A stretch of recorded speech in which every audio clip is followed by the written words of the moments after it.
안녕하십니까. 서울 잠실도장의 송정환 포정입니다. 오늘은 증산도 근본진리 인간관 마지막 시간입니다. 오늘 공부할 내용은 신일합일사상, 조화사상, 정음정양사상, 중록사상, 의통사상, 그리고 인생의 참 의미에 대해서 알아보겠습니다. 먼저 신일합일사상입니다. 교재 104페이지입니다. 자, 앞에서 우주관에서 공부했던 것처럼 신은 우주의 이법과 인간 세상의 삶을 매개해주는 보이지 않는 손길입니다. 이 보이지 않는 신의 손길에 의해 대자연의 섭리가 현실화되는 것입니다. 그런데 우주의 가을이 되면 이 보이지 않던 손길이었던 신이 역사의 전면, 역사의 중심에 등장하게 됩니다. 즉 신의 문화가 펼쳐지게 되는 것입니다. 가을 개벽을 넘어 앞으로 펼쳐지는 후천 새 문명은 인간과 신이 함께 만들어가는 문명입니다. 인간계와 신명계가 인식의 벽에 의해 막혀 있었던 선천시대와는 달리 후천은 상제님의 도법에 의해 신성을 회복한 인간이 마침내 그 벽을 허물고 인간과 신이 함께 어우러져서 새로운 문명을 만들어가게 됩니다.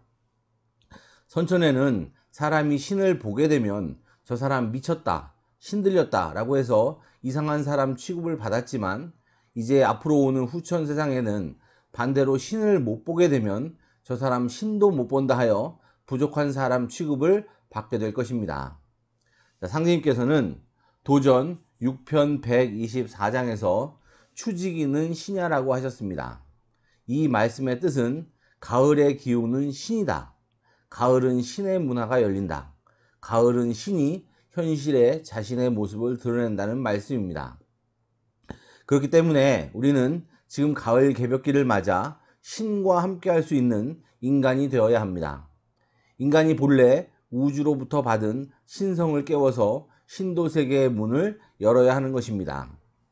선천의 문화는 물질을 위주로 발전해 왔고, 그래서 기계와 함께하는 문명이었습니다. 과학기술이 극치로 발달한 문명을 이루었지만 그 문명은 기계가 없으면 아무것도 할 수가 없습니다. 그러나 후천은 신일합일에 고도로 발전된 영성문화가 나오게 됩니다. 자, 주제성구를 보겠습니다.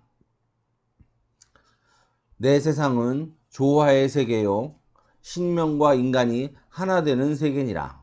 내일은 인신합덕으로 되느니라 라고 말씀하셨습니다.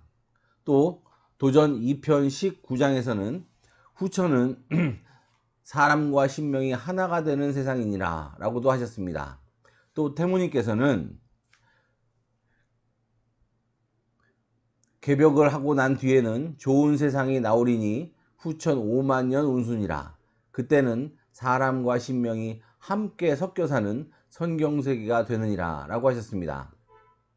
그 사람이 세상을 위해 쌓은 공덕과 닦은 근기에 따라 그에 걸맞는 신명을 만나 하나 되어 역사를 만들어가게 되는 것입니다.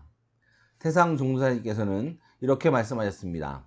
그때에는 신명도 사람을 만나야 성공하고 사람도 신명을 만나야 사람 노릇을 한다 라고 하셨습니다. 다음은 조화사상입니다. 조화란 창조와 변화의 합성어로 변화를 만들어낸다, 변화를 창조한다는 뜻이며 자유자재로 변화를 일으킨다는 것을 말합니다. 우주의 통치자이신 상제님께서 쓰시는 도권이며 신권을 말합니다. 그렇기 때문에 조화권은 인간만으로는 행할 수 없는 법이며 가을 우주 신들과 함께 만들어가는 문화입니다. 지금으로부터 160년 전 동학을 창도한 최수훈 대성사께서 상제님으로부터 받은 시천주 주문을 보면 시천주 조화정이란 구절이 있습니다. 시천주 조화정, 가을 개벽기에 인간으로 오시는 천주 하나님 상제님을 모시고 상제님의 도법을 닦아 신인합일하는 그런 조화를 정한다, 조화권을 얻는다는 뜻입니다. 여기서 우리는 지금은 인내천으로 변질된 동학의 본질이 가을 개벽기에 인간으로 오시는 참 하나님의 소식이었다는 것을 알 수 있습니다.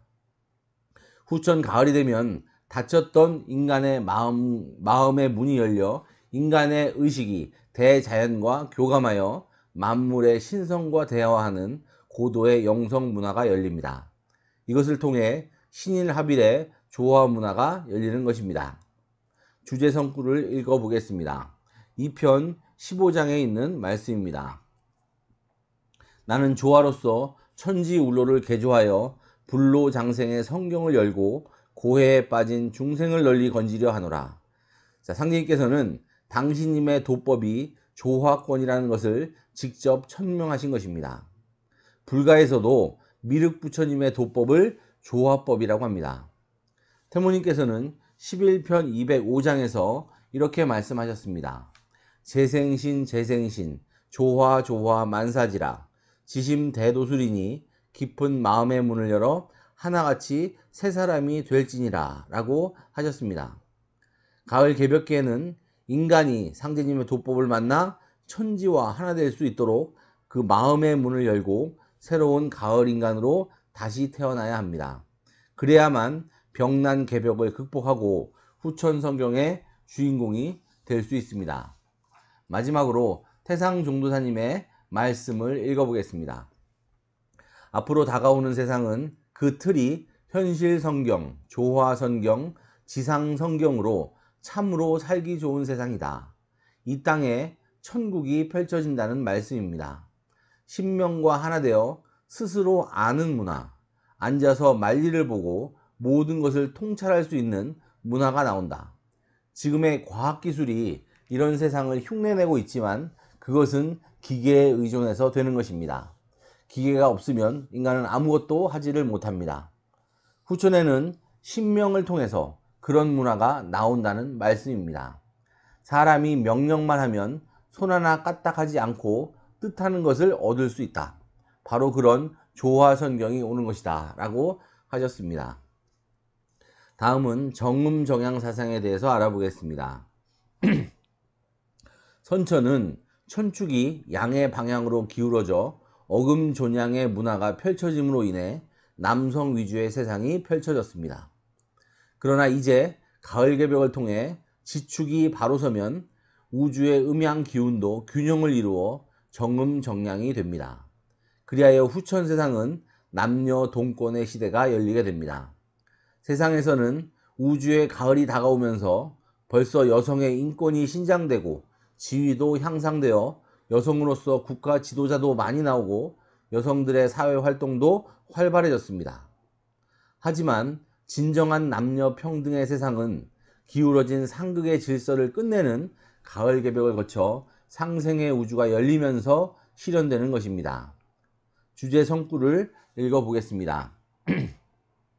선천에는 하늘만 높이고 땅은 높이지 않았으니 이는 지덕이 큰 것을 모름이라. 이 뒤에는 하늘과 땅을 일체로 받드는 것이 옳으니라.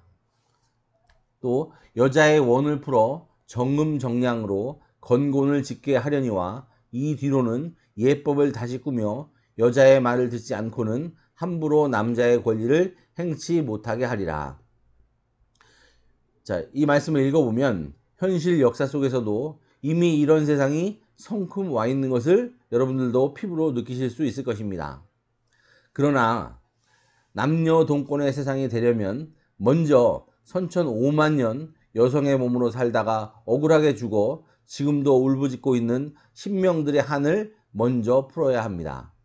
상제님께서는 천지공사를 통해 선천 여성들의 한을 푸는 공사를 많이 보셨습니다. 자, 이제 남녀 동권 시대가 되게 하리라. 네, 도전 2편 52장에 있는 말씀인데요. 사람을 쓸 때에는 남녀 구별 없이 쓰리라. 앞세상에는 남녀가 모두 대장부, 대장분이라. 선천에서는 우리가 사내 대장부라는 말을 많이 썼는데 앞으로는 여자도 대장부가 되는 그런 세상이다 라는 말씀입니다. 자, 다음 성구 말씀을 보시면 선천은 천지비요 후천은 지천태니라. 자, 여기서 말씀하신 천지비와 지천태는 주역의 괴 이름입니다. 먼저 천지비란 위에는 하늘을 상징하는 건이 있고 아래에는 땅을 상징하는 곤이 있는 괴입니다. 하늘 중심, 남성 중심의 세상을 표현하고 있는 것입니다. 양기는 위로 올라가고 음기는 아래로 내려가는 것이 본성이기 때문에 음양의 교구가 이루어지지 못해 대립하고 갈등하는 모습입니다. 반대로 후천을 상징하는 지천택괴는 위에는 땅을 상징하는 곤이 있고 아래에는 하늘을 상징하는 건이 있는 괴입니다. 선천 역사의 뒷전에 밀려나 억압받던 여성이 역사의 전면에 나서서 남성과 함께 새로운 문명을 선도하는 그런 모습의 상인 것입니다. 자, 그런데 여기서 아주 중요한 내용이 하나 있습니다. 여성의 해원과 정음정량의 남녀 동권 세상이 오려면 반드시 선행되어야 할 일이 있습니다. 선천은 하늘만 높이고 아버지만 높이고 남성만 높여왔습니다. 그런 선천 문화 속에 하나님, 미륵부처님, 옥황상제님 모두 남성으로 표현되고 있으며 아버지로 표현되고 있습니다. 어느 문화권에서도 어머니 하나님은 없었습니다. 아버지는 어머니를 전제로 한 말입니다. 어머니가 없이 어떻게 아버지가 있을 수 있겠습니까? 땅이 없이 어떻게 하늘이 존재할 수 있겠습니까? 하지만 선천 문화 속에서는 만유 생명의 어머니가 가리워져 있었습니다. 이제 정음정량의 가을 우주가 되려면 먼저 역사 뒤편에 가리워져 있었던 어머니 하나님이 제 자리를 잡으셔야 합니다. 가을 개벽기에 인간과 천지신명의 어머니이신 태모님께서 상제님과 함께 현실 역사 속으로 오시는 이유도 바로 여기에 있는 것입니다. 다음은 중록사상입니다. 녹이란 인간의 생명을 유지하는 일체의 것을 내포하는 말입니다. 삶에 필요한 모든 재화를 포함하는 말입니다. 그래서 인간은 항상 복과 녹, 즉 복록과 건강한 생명, 수명을 추구하면서 살아가게 됩니다. 복록과 수명은 인간 삶의 영원한 두 가지의 주제입니다. 주제 성구를 보겠습니다. 선천에는 수명 복록이라 하여 수명을 앞세우고 복록을 뒤로 하였으나 복록이 없이 수명만 있으면 산송장이나 마찬가지니라. 나는 복록을 먼저 하고 수명은 다음이니 그러므로 후천에는 거린이 없느니라. 이제는 복록을 먼저 하라. 녹 떨어지면 죽느니라. 자, 도전 2편 25장에 있는 말씀입니다. 상제님의 중록사상이란 수명보다 복록을 중요하게 여긴다는 뜻입니다. 후천은 먹고 사는 걱정이 없는 세상입니다. 녹이 풍족한 세상입니다.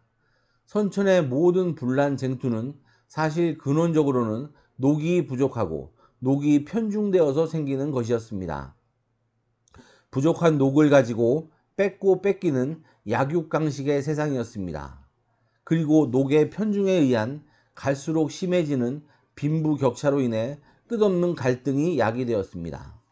하지만 후천은 풍족하고 평등한 녹을 통해서 인간 삶이 질적으로 개선됨으로써 선경의 장수 문명을 여는 삶의 질과 양이 동시에 향상시키는 후천 행복론입니다.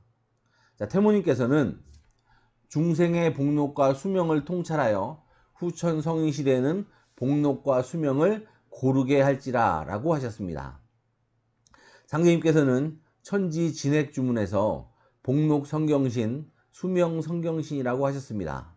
성경신을 통한 복록과 수명이 무너지지 않는 후천의 풍족한 복록과 수명이란 말씀입니다.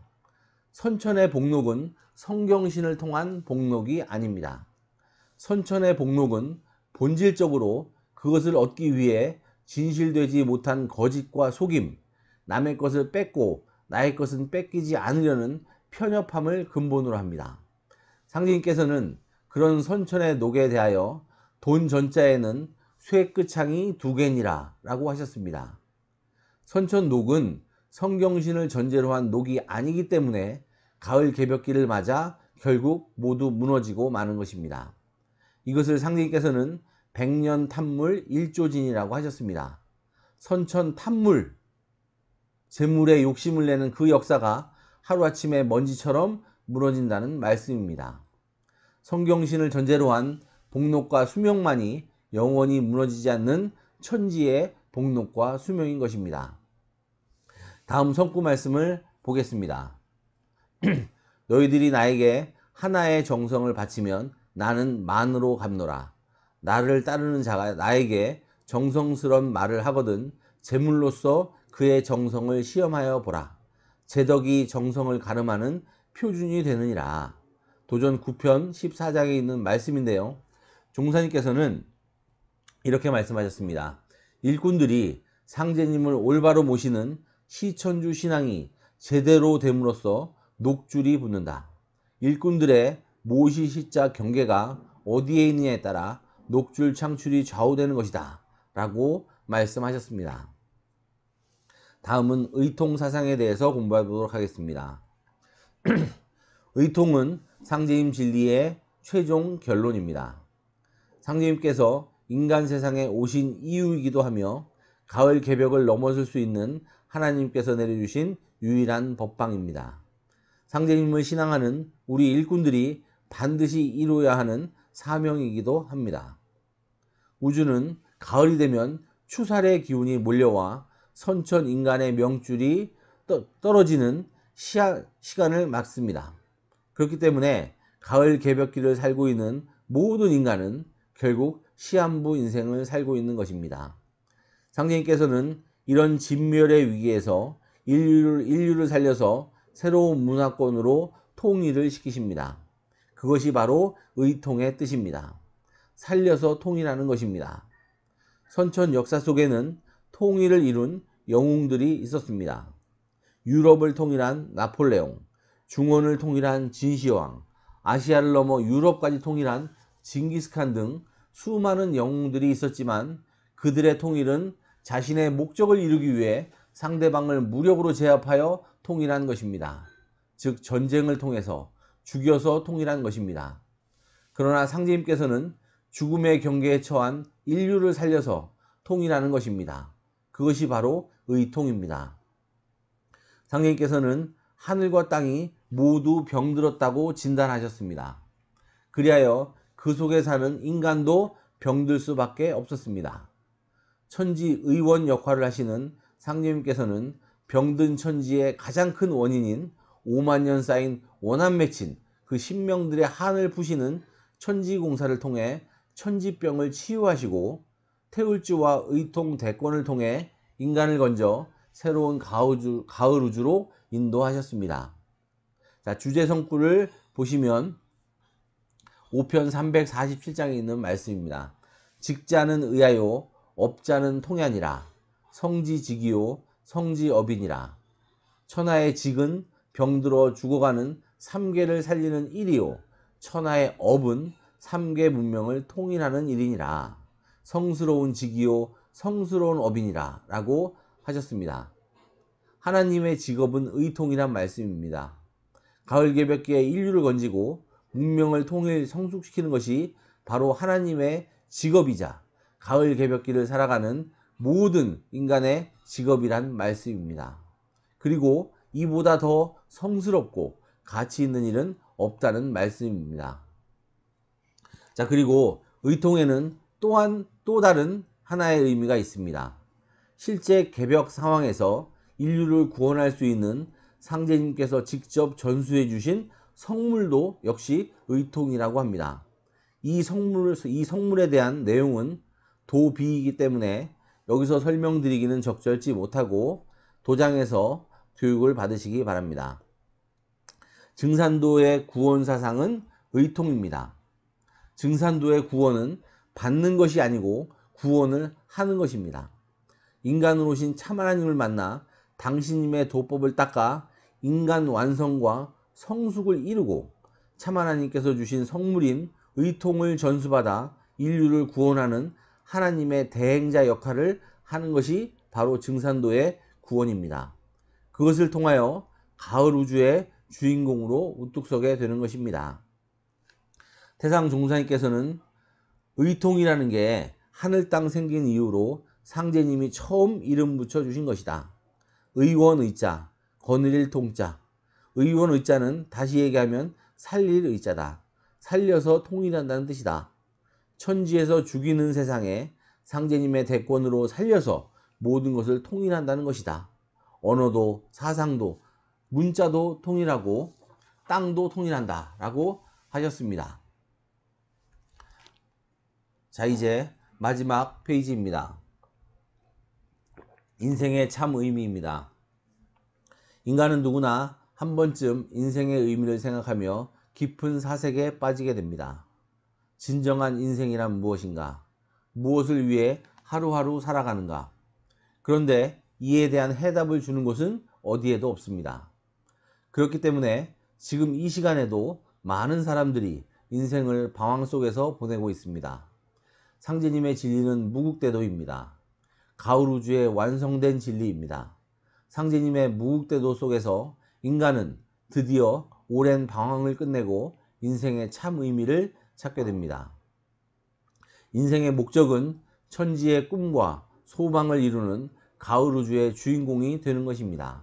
그것이 바로 우주 운행의 목적이자 인간 삶의 목적인 것입니다. 다음 태모님 말씀을 읽어보겠습니다. 인생을 위해 천지가 원시 개벽하고 인간을 위해서 천지도 운행을 시작했다는 말씀입니다. 또 인생을 위해 1월이 순환 광명하고 저 해와 달이 영원히 하루도 쉬지 않고 순환하는 이유도 인간을 기르기 위함이라는 말씀입니다.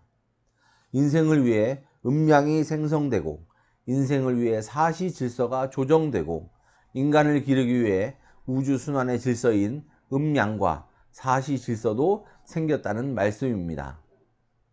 인생을 위해 만물이 화생하고 지구상의 모든 생명은 인간을 기르기 위해 천지 부모가 만든 것이란 말씀입니다. 창생을 제도하기 위해 성현이 탄생하느니라. 석가, 공자, 예수 같은 성자 철인들도 다 인류를 교화시키기 위해 천지에서 보낸 사람들이란 말씀입니다. 이렇듯 천지는 인간을 기르기 위해 온갖 정성과 모든 정력을 쏟아붓는다는 말씀입니다. 인생이 없으면 천지가 전혀 열매 맺지 못하나니 천지에서 사람과 만물을 고르게 내느니라. 천지는 수족이 없기 때문에 우주의 꿈인 완성된 가을 우주와 성숙된 문명을 자신의 분신인 인간을 길러서 건설하게 됩니다. 그렇기 때문에 열매 맺은 인간이 없으면 우주도 결국 그 꿈을 이룰 수 없는 것입니다. 인간은 이렇게 우주가 꿈을 이루기 위해 소중히 기른 존재입니다. 이제 가을 개벽기를 맞아 인간으로 오신 참 하나님, 천주이신 상제님의 도법을 만나 생명의 성숙을 이루고 가을 천지의 새 인간으로 거듭 태어나 천지의 꿈을 이루는 상제님의 천지 사업에 참여하여 그 꿈을 이루어야 합니다. 그것이 바로 인생의 참 의미입니다. 이보다 값진 일은 없습니다. 자, 상제님께서는 6편 9장에서 천지 무일월 공각이요 1월 무지인 허영이니라 라고 하셨습니다. 여기서 지인이란 보통 사람이 아니라 열매 맺은 인간입니다. 천지는 1월이 없으면 빈 껍데기다. 1월도 그 사람이 없으면 빈 그림자라는 말씀입니다. 자, 도전 8편 100장 말씀을 보면 이 인생으로 불참어 천지 용인지시면 하가왈 인생 후하라. 자, 사람으로 태어나 천지에서 사람을 쓰는 이때에 참여하지 못하면 어찌 그것을 인생이라 할 수 있겠느냐. 자, 이 말씀은 상제님께서 전 인류에게 내려주신 당부의 말씀이자 호소의 말씀인 것입니다.